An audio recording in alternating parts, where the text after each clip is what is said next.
साथियों, केंद्र सरकार की योजनाओं का लाभ आप सभी तक निरंतर पहुंचता रहे। आज मुझे आपके साथ एक अहम जानकारी साझा करनी है। ईपीएस के सभी 78 लाख पेंशनर्स के लिए पेंशन की बढ़ोतरी को लेकर बहुत ही बड़ी खुशखबरी। अब आपको पेंशन मिलेगी 7,500 नहीं 15,000। जी हां पेंशन धारकों, आप सभी ने बिल्कुल ही सही सुना है।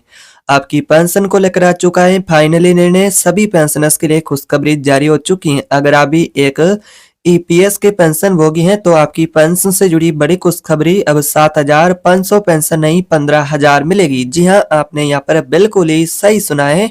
आप सभी पेंशन धारकों की ईपीएस पेंशन से जुड़ी ईपीएफओ से 5 बड़ी यहाँ पर अपडेट आ रही है। इस वीडियो में उन्हीं 5 महत्वपूर्ण अपडेटों के बारे में बात करेंगे कि जिससे आप सभी की पेंशन पर क्या असर होगा। तो सभी पेंशनर्स के लिए खुशखबरी होने वाली है। अगर आप ही एक ईपीएस के पेंशन भोगी हैं, ईपीएस पेंशन लेते हैं तो वीडियो ध्यान से देखें और चैनल पर पहली बार है तो सब्सक्राइब कर देना है और वीडियो को अपने साथी पेंशन भोगी है उनके साथ शेयर कर देना है। अगर आप ईपीएफओ के सदस्य हैं या फिर पेंशन लेने वाले हैं तो खबर आपके लिए बहुत ही राहत लेकर के आई है। ईपीएफओ ने 2025 में पेंशन से जुड़े 5 बड़े बदलाव किए हैं जो कि सीधे ही आपकी जेब और भविष्य की सुरक्षा पर असर डालेंगे। जी हां पेंशन धारकों, इन बदलावों से न सिर्फ पेंशन बढ़ेगी बल्कि प्रोसेस भी आसान होगा। तो आइए जानते हैं एक एक करके वो 5 बड़े बदलाव और इनका फायदा किन पेंशन धारकों को मिलेगा। सबसे पहला आपके लिए बड़ा बदलाव होगा पेंशन की गणना का नया नियम। जी हां पेंशन धारकों, पेंशन की गणना का नियम बदला। जो पहले आपकी जो पेंशन की गणना होती थी वो औसत वेतन के आधार पर, आखिरी वेतन के आधार पर की जाती थी, लेकिन अब पेंशन में यहाँ पर गणना के नियमों में बदलाव किया गया है। तो पेंशन धारकों, अब तक जो पेंशन की गणना आखिरी वेतन के आधार पर की जाती थी, लेकिन अब ईपीएफओ ने नियम बदल दिया है। जी हाँ, 2025 में पेंशन की गणना आपकी पिछले 5 साल की औसत सैलरी के आधार पर होगी। जी हाँ, आपने बिल्कुल ही सही सुना है। इसका फायदा यह होगा कि इससे पेंशन का आंकड़ा ज्यादा स्थिर और निष्पक्ष होगा।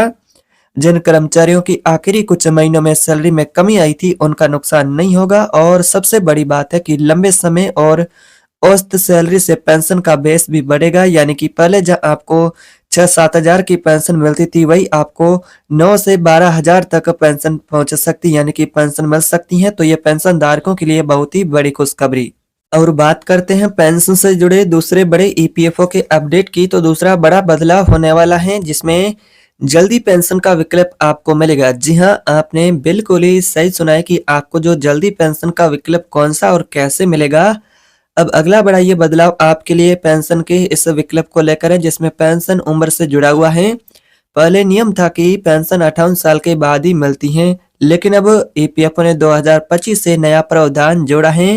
अब 50 साल की उम्र में अर्ली पेंशन ली जा सकेगी। बिल्कुल सही सुना आपने। अगर आप किसी कारणवश आप जल्दी रिटायर्ड होना चाहते हैं या फिर हेल्थ इशू है तो अब आपको इंतजार नहीं करना पड़ेगा। अब चाहे तो 50 साल की उम्र से पेंशन क्लेम कर सकते हैं। हालांकि इसमें मामूली कटौती होगी, लेकिन रात बहुत बड़ी आपके लिए है कि अब आप 50 साल की उम्र से ही पेंशन ले सकते हैं।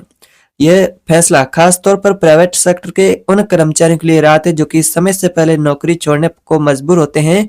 तो उनके लिए बड़ी राहत है कि अब उन्हें पेंशन 50 साल की उम्र में मिलेगी। तो यहाँ पर आपको थोड़ा कटा हुआ पेंशन मिलेगा, यानी कि कम पेंशन मिलेगा, लेकिन आप ये पेंशन 50 साल से ही ले सकते हैं। साथ ही तीसरा बड़ा बदलाव होने वाला है ऑनलाइन पेंशन क्लेम सिस्टम को लेकर। जी हाँ पेंशन धारकों, यहाँ पर यह बदलाव रहेगा ऑनलाइन पेंशन क्लेम। जैसा कि बात करें इसमें क्या आपको बदलाव देखने को मिलेगा। तीसरा बड़ा बदलाव डिजिटल इंडिया की दिशा में है।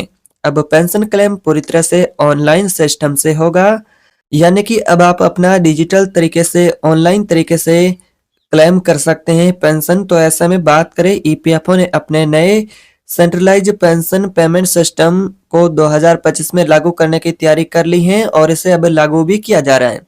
इससे आपको क्या फायदा होगा। तो पेंशन मंजूरी तेजी से होगी। हर महीने की पेंशन एक ही क्लिक में आपके खाते में पहुंच जाएगी।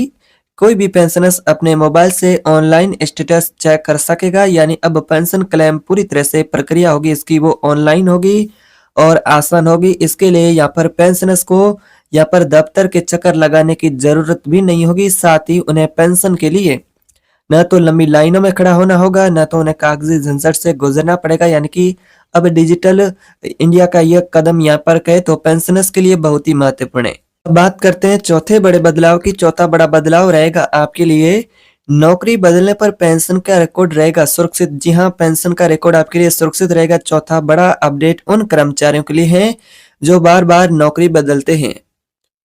तो ये अपडेट उन कर्मचारियों के लिए बहुत ही महत्वपूर्ण है जो कि बार बार अपना नौकरी बदलते हैं। उनके लिए राहत की खबर है, क्योंकि अब नौकरी बदलने पर भी पेंशन रिकॉर्ड आपका सुरक्षित रहेगा। जैसा कि बात करें, पहले जब भी नौकरी बदलती या फिर बदली जाती थी तो पेंशन खाता सर्विस रिकॉर्ड ट्रांसफर में गड़बड़ हो जाती थी, लेकिन अब ईपीएफओ ने यूएएन को पूरी तरह से पेंशन से लिंक कर दिया गया है। अब आप कहीं भी नौकरी करें, आपका पेंशन का रिकॉर्ड उसी यूएएन से जुड़ा रहेगा, यानी कि आपका पेंशन सुरक्षित रहेगा नौकरी बदलने पर भी।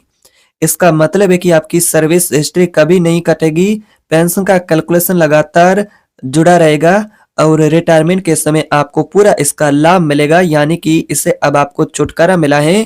पहले ये भी आप सभी पेंशनर्स के लिए एक बड़ा झंझट था, इससे अब आपको छुटकारा मिला है।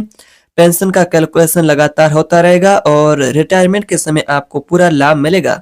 ईपीएफओ का यह कदम यहाँ पर युवाओं और प्राइवेट सेक्टर के कर्मचारियों के लिए बहुत ही बड़ा बदलाव लेकर के आया है। इसके अलावा आपके लिए पांचवा बड़ा बदलाव और सबसे महत्वपूर्ण बदलाव, यानी कि जिसका पेंशनभोगी पिछले 11 सालों से इंतजार कर रहे, तो ये बदलाव आपके लिए रहेगा। पेंशन लिमिट बढ़ी 7,500 से सीधा पेंशन होगा 15,000। जी हाँ, आपने बिल्कुल ही सही सुना है, आपकी पेंशन को लेकर बड़ा बदलाव होने जा रहा है जिसका पेंशनभोगी पिछले 11 सालों से इंतजार करे। और अब बात करते हैं सबसे अहम बदलाव की, जो पेंशन की लिमिट बढ़ोतरी को लेकर। जी हाँ, ईपीएफओ ने प्रस्ताव दिया है कि न्यूनतम पेंशन आपका 7,500 से बढ़ाकर 15,000 की जाए। वित्त मंत्रालय से इस पर चर्चा चल रही है। इसमें बात करें, मंजूरी मिलते ही इसे लागू किया जाएगा, यानी कि पेंशनर्स को डबल फायदा मिल सकता है। साथ ही भविष्य में महंगाई भत्ता डीए जोड़ने की भी तैयारी है। तो इस प्रकार से ईपीएस के लिए जो पेंशन भोगी हैं उन सभी के लिए बहुत बड़ी खुशखबरी। इससे देश भर के लगभग यहाँ पर बात करें 75 से 78 लाख ईपीएस पेंशनर्स है, उसको सीधा ही लाभ होगा।